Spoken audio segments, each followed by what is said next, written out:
Assalamualaikum warahmatullahi wabarakatuh. Perkenalkan, nama saya Jahrona Mane Azizah dari Politeknik Negeri Cilacap.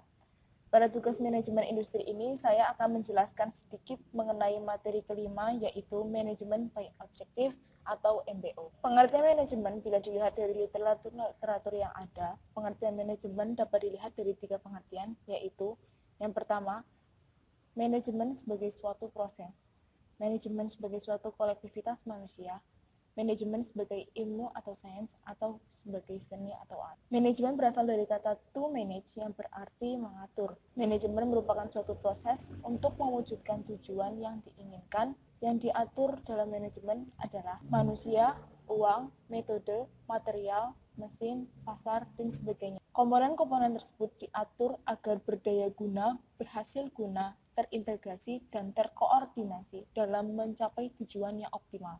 Pengaturan komponen-komponen tersebut melalui suatu proses yang terdiri dari perencanaan, pengorganisasian, pengarahan, dan pengendalian. Pengertian prinsip manajemen by objektif, MBO digagas pada tahun 1954 dengan tujuan agar para perusahaan dapat berjalan baik, harus menetapkan sasaran yang jelas dan secara terpadu agar goal atau tujuan dapat tercapai secara efektif. MBO mendorong setiap tingkatan manajemen berkomitmen untuk partisipasi dalam mencapai rencana yang telah ditetapkan oleh perusahaan. Dalam melaksanakan MBO ini harus ada kesepakatan antara karyawan dan pimpinan agar mereka melaksanakan dan memiliki komitmen yang sama, yaitu tujuan yang ingin dicapai oleh setiap bagian atau bawahan, perencanaan yang dilakukan setiap divisi untuk mendukung tujuan bersama, standar pengukuran keberhasilan pencapaian tujuan, prosedur untuk mengevaluasi keberhasilan pencapaian tujuan, partisipasi aktif semua pihak dalam organisasi adalah kunci penting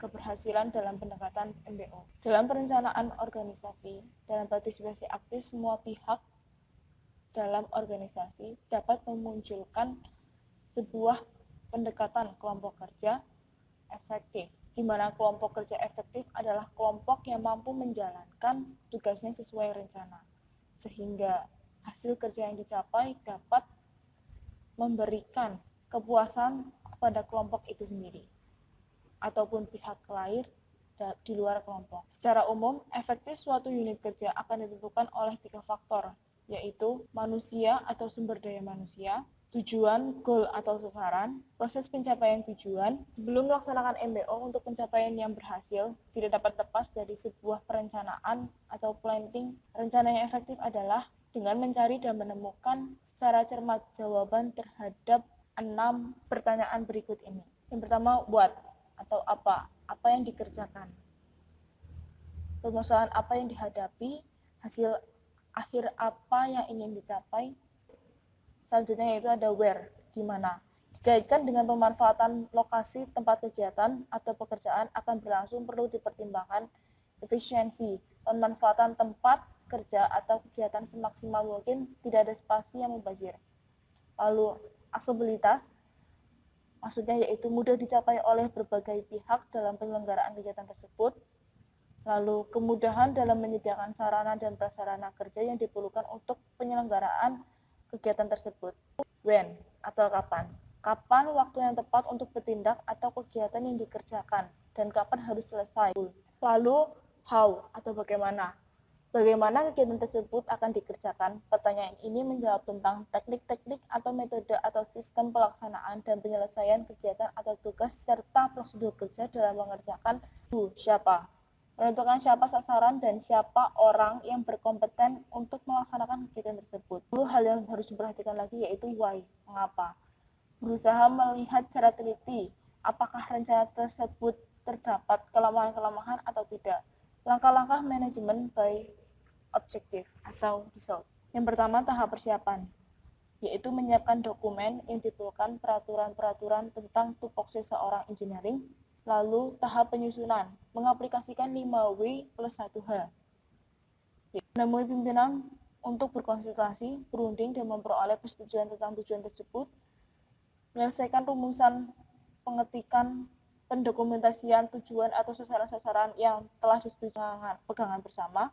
Menentukan alternatif-alternatif dan menetapkan satu alternatif yang dipandang terbaik untuk mencapai tujuan atau sasaran tersebut. Menyusun program pelaksanaan untuk mencapai tujuan atau sasaran itu di dalam program terlihat bagian-bagian seperti jenis kegiatan dan tanggal mulai dan berakhirnya masing-masing kegiatan, jenis bahan-bahan dan alat yang diperlukan termasuk tanggal pesanan atau waktu penggunaan, tenaga yang diperlukan untuk berpartisipasi, tempat pelaksanaan kegiatan, jenis latihan dan penelitian, survei yang juga dilakukan, batas waktu penyiapan biaya, alat, bahan, dan tenaga, alat-alat pengukur untuk monitor dan evaluasi keberhasilan.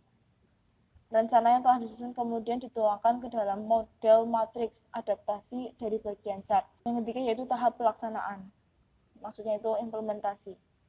Pengorganisasian, pengarahan, pemberian motivasi kerja, kepemimpinan, koordinasi, integrasi, dan sinkronisasi. Yang keempat yaitu tahap pengendalian monitor, evaluasi, dan penyesuaian. Tahap pengendalian pelaksanaan rencana dimaksudkan untuk menjamin tercapainya tujuan dan sasaran yang tertuang dalam rencana melalui kegiatan koreksi, penyesuaian selama pelaksanaan rencana, dan menganalisis hasil pemantauan.